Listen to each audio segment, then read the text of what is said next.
అందరికీ నమస్కారం. నేను మీ డాక్టర్ కిరణ్ నెహ్రూ, న్యూమరాలజిస్ట్ని. మన లైఫ్లో ప్రతిదీ నంబరే అండి. డేట్ ఆఫ్ బర్త్ నుంచి డెత్ వరకు. మార్క్స్లో నంబరే, శాలరీలో నంబరే. ఈ నంబర్ గేమ్లో ఎవరైతే పేరుని బాగా డేట్ ఆఫ్ బర్త్ మ్యాచింగ్గా పెట్టుకుంటారో వాళ్ళు ఖచ్చితంగా గెలుస్తారు. సో ఈరోజు నేను చెప్పబోయేది, ఏ డేట్లో పుట్టిన అమ్మాయిని చేసుకుంటే అబ్బాయిలు అదృష్టవంతులు. అంటే మిగతా డేట్ వాళ్ళు అదృష్టవంతులు కాదని కాదు, ఇది చాలా చాలా చాలా అదృష్టమైన పుట్టుక కలిగిన వాళ్ళు. అమ్మాయిలు 3, 12, 21, 30 తేదీలో పుట్టిన వాళ్ళు. 3 అంటే బ్రహ్మ 3 తలలు, 3 అంటే త్రిమూర్తులు, 3 అంటే పెళ్లిలో 3 ముళ్ళు, 3 అంటే చనిపోతే 3 దినాల్లో ఎత్తుడు, పుడితే 21 రోజుల నామకరణం. ముస్లిం 786 బిస్మిల్లా ఎల్ రహమాన్ ఎల్ రహీం 21 పవిత్రం.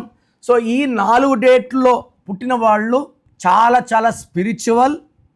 ఈ 3, 12, 21, 13 పుట్టిన వాళ్ళని దేవతల గురువు బృహస్పతి, జూపిటర్ అంటాం. వీళ్ళు చాలా బ్యాలెన్స్గా ఉంటారు, మాట మీద ఉంటారు.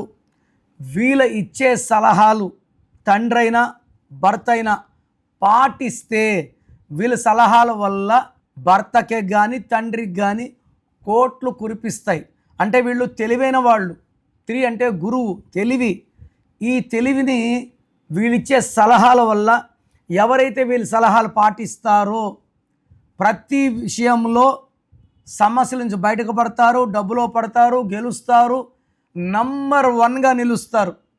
అండ్ భర్తని ఎప్పుడు సపోర్ట్ చేస్తారు.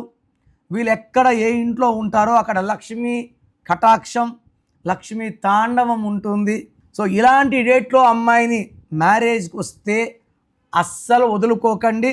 బట్ ఈ డేట్లో వాళ్ళని మ్యారేజ్ ఒక డేట్ వాళ్ళు చేసుకోకూడదు. ఈ 3, 12, 21, 30 తేదీలో పుట్టిన వాళ్ళని 6, 15, 24లో పుట్టిన వాళ్ళు తప్ప మిగతా వాళ్ళు మ్యారేజ్ చేసుకోవచ్చు. ఎందుకంటే 3 అంటే దేవతలు, 6 అంటే రాక్షసులు, 6, 3 అంటే ధ్వంసం. సో నేను చెప్పిన ఈ 3ని 6ని అవాయిడ్ చేసుకొని మిగతా వాళ్ళు హ్యాపీగా మ్యారేజ్ చేసుకోవచ్చు.